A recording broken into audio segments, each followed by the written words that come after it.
I always say it's going to be a super quick video. This is going to be a super quick video.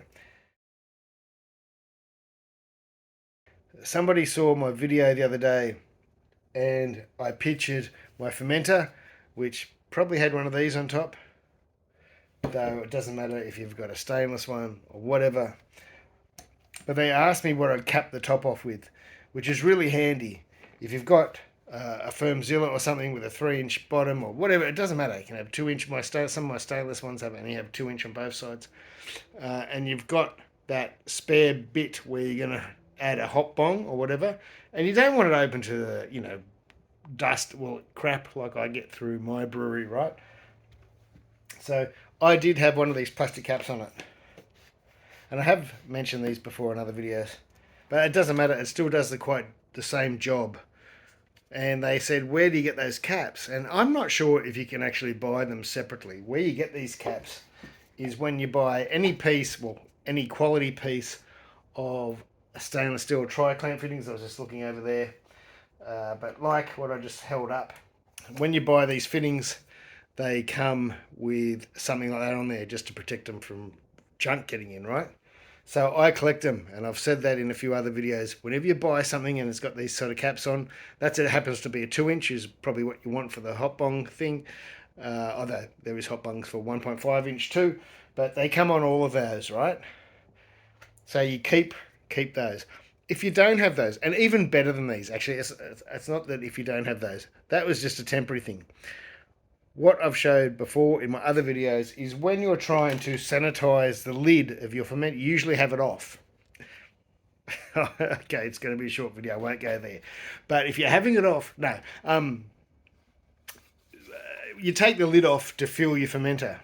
And usually when you take your lid off, you chuck the top bit, which has one of these on it, if you're using a hot bong, into a bucket of sanitizer or something while you're putting your wort in, or however you do it. The best way to do it is just get an end cap. You can get these end caps, whether stainless, you can get plastic ones too these days, and even get see-through ones if you want. Anyway, it doesn't matter. And use that, and use a seal, of course.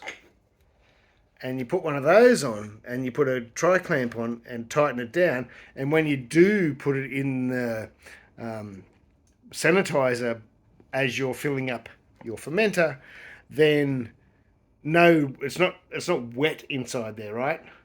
You've already cleaned it, hopefully beforehand, which you should have, and that's all that matters. As long as it's super clean. People go on about sanitizing, but cleaning's more important because you can't sanitize a turd. So if you've cleaned it to spec, if you're really worried when you're dry hopping, but think about it. You're putting in hops. Yeah, they've got antibacterial properties, but still, they're exposed to air. You're putting them in there. Doesn't matter if you're flushing them with CO2 or not. Kind of grubby, right? So it doesn't matter. But keeping it dry is a really good idea. Whether it's been sanitized first or not, you can still get mold. The sanitizer can sink down and dry. So the best way to do it is, when you're putting your fermenter together, you've got your valve to put on top. If you haven't air dried all your stuff, especially using stainless, you're crazy, because air drying is the only thing that pacifies your stuff at home, right? And you've got this valve dry. Just kick something. If you've sealed the top, tri-clamp, seal. You put all this in the sanitizer with all your beer lines hanging off the end or whatever you normally have. And then you whack that on top. When you go to dry hop, and you can open that top up and put your hot bong on, everything's dry, clean, in there, ready to go. If you do use one of these, which is totally fine, just to keep dust and crap out, but what I'd do is because this whole thing's been in sanitizer again for when you're filling up your fermenter, is just get it like a piece of very clean or sanitized cloth and try and dry it as much as you can before you put the lid on. Because it doesn't matter what you do, even if it's been sanitized, if there's moisture in there, you can still get mold. Believe me, I know. I could go on. Take it easy.